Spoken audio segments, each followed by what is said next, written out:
good, y'all? It's the one and only King Cal 516 live in the mix, and this is the Swiss Flames podcast. Will the Milwaukee Bucks repeat? That is the topic of discussion at hand. But before we dive into that, be sure to check out the website www.swissflames.com. Hit us up on Twitter at Swiss Flames, and definitely check out the Facebook and YouTube page at Swiss Flames Podcast. Will the Milwaukee Bucks repeat? And so we're going to dissect this because I'm definitely excited. We are about a week away from training camp starting in the NBA. It's like, man, in 1 year, we've come across 3 NBA seasons because of this pandemic within 1 year. I mean, I just saw some postings the other day about AD's big shot against Denver. And that was like considered like 2 seasons ago. You know what I mean? Like, it's amazing how this pandemic has condensed the NBA season. But nevertheless, the season is training camp starts next week, and so we're back to regular NBA schedule, and which means that, you know, us being a new podcast, definitely excited because this is our first official season that we'll be covering, and so definitely excited here at the Swiss Flames podcast. More exciting things to come. But anyhow, will the Milwaukee Bucks repeat? Now, the Milwaukee Bucks, in my opinion, definitely have a chance to repeat. It's going to be tough, though, but here's a couple of things that are going for them. And you got to understand that anytime a team wins a championship, there's an overall confidence with that team because you know you can do it. And so there's a big pressure, and it's a different kind of confidence and a different kind of swag that you can get by winning in it. You know what I mean? So that, because you know you can do it. You know what I mean? And so the Milwaukee Bucks are going to enter the season having that confidence. And another thing that is going to be good for that team is that the majority of the guys are back who won the championship. So they bring back the same core of players who won it.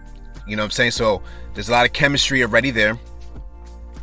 There's a lot of understanding of roles that are already there. And so that's a plus. And that can only help. Now, the other thing that's a big deal is Giannis is only 26. And so your key elite star player is just entering his prime. And so what that tells me, at the level that Giannis is playing, Milwaukee is going to be a contender for years to come. As long as Giannis is playing at the level he's playing, that's going to give Milwaukee a chance to win it for years to come. And that's what happens when you get a dominant force in the game and they're in their prime. You're going to be at least in the conversation. And so Milwaukee definitely has a legitimate chance to win it again. And I think what's happening is there's a lot of people, because, you know, we released a podcast episode the other day. Has Giannis earned his respect? You can check that out. That's, you know, all over where the Swiss Flame podcast is. You can check it out. We released it 2 days ago. But part of the issue at hand, you know, just from the media's perspective, is that there's a segment of the media that's kind of like anti-Giannis.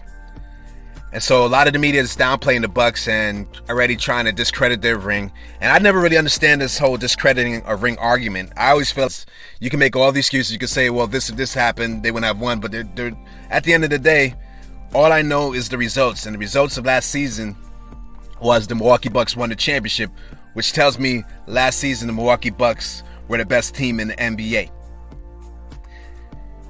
Every season we're going to have favorites. Every season we're going to have who we think should win it.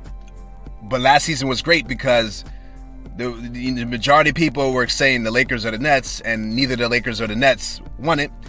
And that was great for the NBA because it added more drama. And this season is going to be even more drama filled because of the fact that now it's like, who's going to win it? And then once again, people are favoring the Lakers and the Nets, which is fine. And I understand why those teams are looked in high regard. But neither one of those teams are the defending champions. And so we give respect where respect is due at the Swiss Flame podcast. And we put some respect on the Milwaukee Bucks name.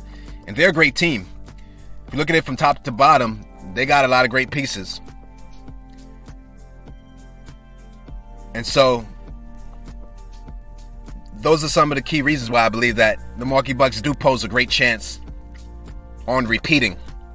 Now, they got to stay healthy. We understand that they have to stay healthy. The key players have to be healthy, you know what I mean? But they're going to have a great chance of repeating. They got a lot of versatility. That was one of the things last season that they worked into play. During the regular season, if you notice, they didn't have the best record. But part of the reason why they didn't have the best record was because they were trying out different lineups. They were mixing up different things because they wanted to be able to play different styles of basketball. And that helped in the playoffs because you have to have that flexibility in the playoffs to be able to change suit when needed because certain matchups may call to do so. And I felt like that was one of the big differences in Milwaukee last season that was different than the previous two seasons where they got kind of bounced out earlier than expected. So health, you want to stay healthy, obviously. That goes without saying. Also, who's going to step up in that PJ Tucker role? Because I do believe PJ Tucker is a big loss. That was the one big key loss this offseason that I felt like, yeah, that was a big piece. And so the key to PJ Tucker is like when you have Giannis who anchors your defense, and now you have a guy like PJ Tucker and Drew Holiday to throw at the top wings, that gives you a good look because you can throw multiple guys on some of the top scorers in the league. And you're not going to stop the top scorers in the league, but you want to be physical with these guys and you want to just make it tough. And PJ Tucker does that at a high level. He gets under the skin. Kevin Durant went off on Milwaukee, but you knew PJ Tucker was getting under his skin. So who's going to step up to replace PJ Tucker? I don't know if it's going to be somebody on the team.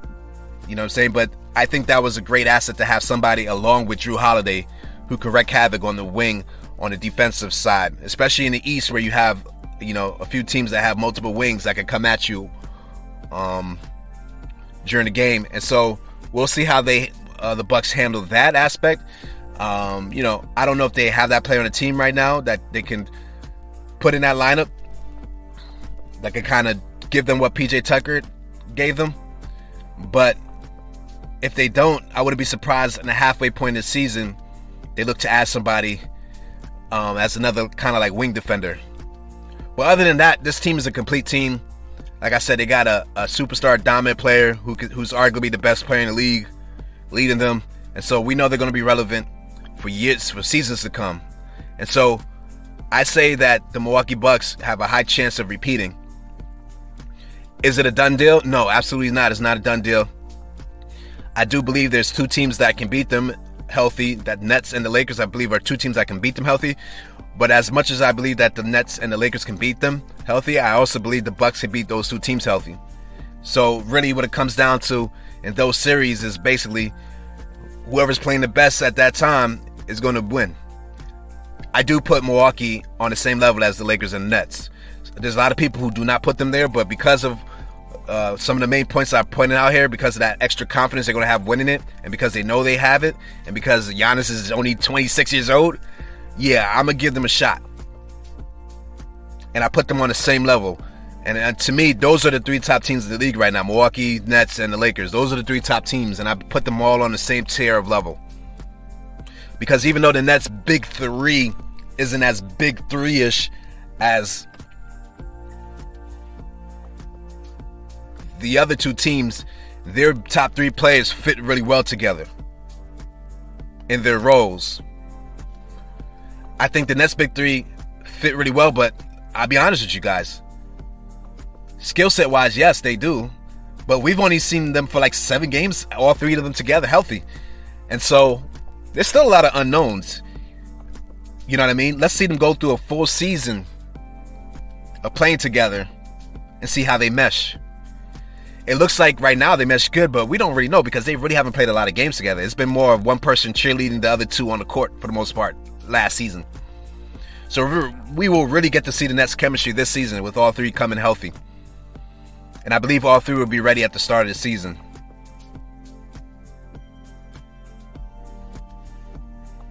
Lakers, bring Russell Westbrook. That's another team. They're going to have to spend a little time working it out on the court, getting that chemistry together.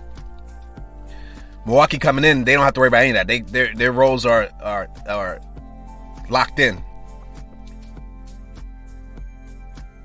We know Drew Holiday's going to play make, get guys involved,